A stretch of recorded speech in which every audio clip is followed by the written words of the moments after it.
മറ്റാരുണ്ട് LDF അല്ലാതെ?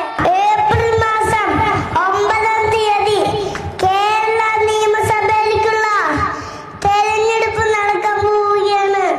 കഴിഞ്ഞ 5 വർഷക്കാലം ഒറ്റപ്പാലം മണ്ഡലത്തിൽ സമാനതകളില്ലാത്ത വികസന പ്രവർത്തനങ്ങൾക്കാണ് MLA നേതൃത്വം നൽകിയത്.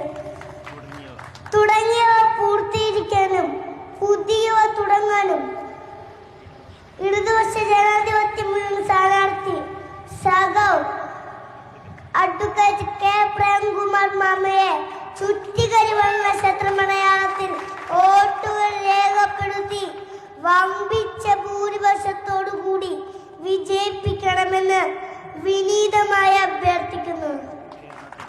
കേരളത്തിൽ ഇടതുപക്ഷത്തിന്റെ തുടർഭരണം അനിവാര്യമാണ്. അതുകൊണ്ട് നിങ്ങളുടെ ഓരോ വോട്ടും ഇടതുപക്ഷത്തിനെ രേഖപ്പെടുത്തുക. മറ്റാരുണ്ട് LDF അല്ലാതെ?